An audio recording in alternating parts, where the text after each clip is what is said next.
Texas prison. This is for those who do not know about Texas prisons. My name is Andre Tremel Wade, and I was incarcerated from 1990 to 2014 and was released. And I was back in prison in 2014 and was released once again in 2018, July the 11th. And once again, I have given a chance to come out, but for the first time, I have been given the chance to talk about the things that taken place inside the Texas prisons. This video is to inspire people that are outside who are looking in. Texas prison was a time which, when I went in 1990, was a dangerous place. It was a physical debt place. It was a physical workplace. Everything was done physically. You worked hard and you thought about the things that was taking place outside. When I was incarcerated, when I first got incarcerated, I lost all my grandparents. People that I loved, people that helped raise me, they died. Texas prison took away that love by incarcerating me and was giving me 3 counts of aggravated robbery, which I was given 3 45s, ran concurrent.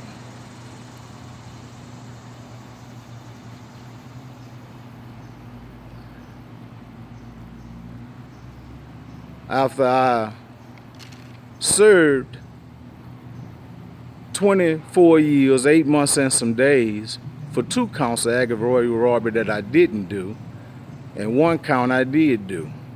I went to jury trial on all counts and was found guilty. But I think about them days and I look at today on how change has taken place. Change has taken place with the fact that prison can do 2 things for you. It can hurt you or it can help you. And by me giving this video right here today, meaning that it helped me. It's so much that I can share in the fact of what prison did for me good, but there's also a lot of things I can talk about that did me wrong. I would like this show to be viewers' insight of what Texas prisons can do to any man outside of a black man, but to any man. When I look at prison today in 2018, I've seen so many white men come to prison for the first time in my life. I never knew that many white folks would come to prison, but they come in by the hundreds. In the days of when I was first given this incarceration, I've seen majority of black men, less white and a little bit more Hispanic.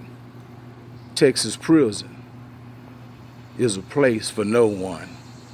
When you are free, you should want to stay free. There are so many men out here on the outside that's trying to place themselves into the inside, the walls of confinement. So much we have to know about Texas prisons. Any other state has different rules. They have different conduct of inmates. Texas prison, which is the largest prison system in America, has the largest population of prisoners. I was once told and once read that even though this is the largest prison system, is that it has the sorriest inmates.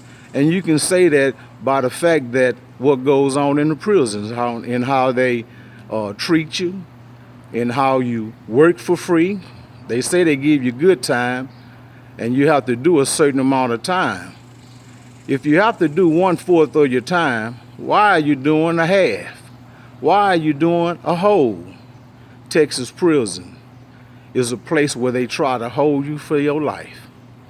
And if you go in with a mindset of coming out and doing what's right, then you have to truly dedicate to yourself some positive things that you want to do on the inside.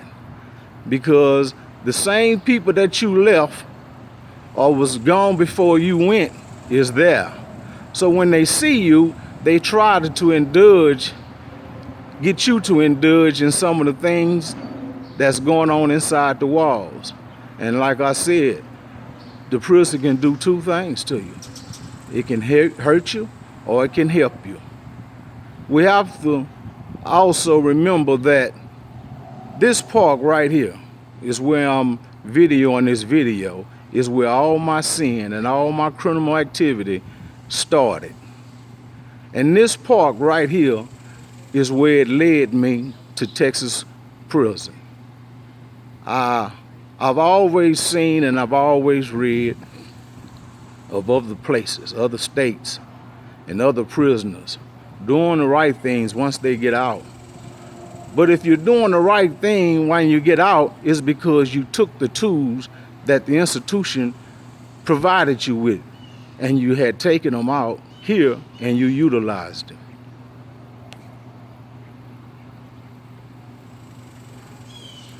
This part, once again, I explained, was the start of my criminal act. In 1990, I believe it was, I had committed a robbery. I committed a robbery because of the actions, the nickname that I was living by, Dre Dog. In this park, it was drugs infested. You had all types of people that was in this park. But I had a motto. If you didn't belong in this park, if you wasn't from this neighborhood, you had no business here. So I acted out. I acted out instead of thinking. I was acting in the fact that I was Dre Dog, and it was so much that I had to prove to those who didn't live here. Well, acting out with the Dre Dog concept had got me to go to jail. I had just got stopped, and just the fact that I was Andre Wade, it caused me to go to jail. But when I went to jail, and the robbery detectives, they was investigating, and when they found out that I was Dre Dog, then it went further than that. They charged me with the robbery that I committed and two other robberies that I didn't commit.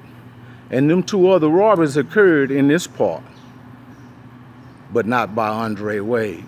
I was convicted in jury trial as the man who committed the robbery with another person, but the other person was never arrested.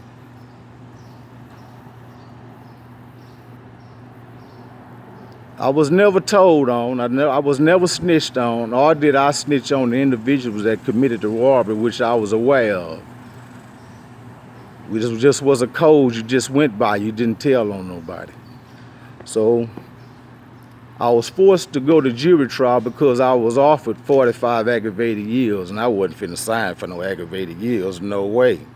That was a long time.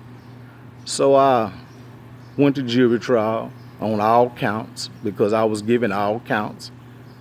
And I lost all counts and was given 45 years for each count. But it's some good came out of the 28 years of incarceration that I've done throughout my life.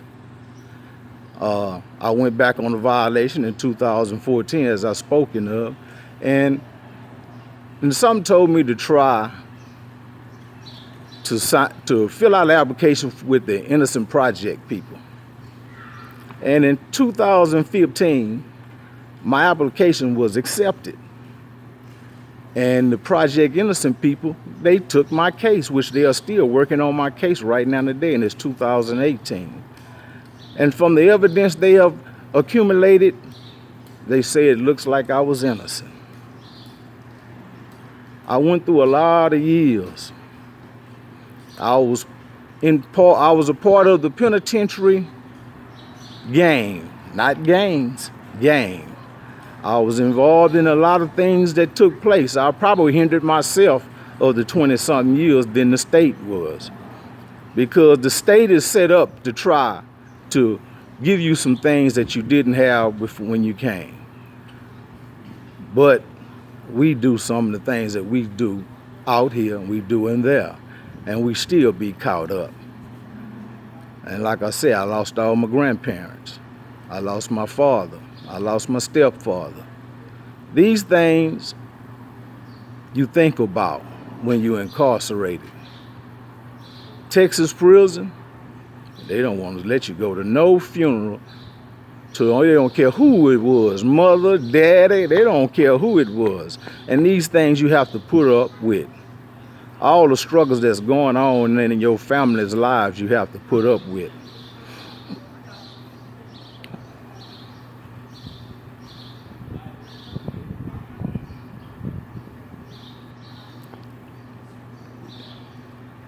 Yeah, this is a time, well, this is my first video.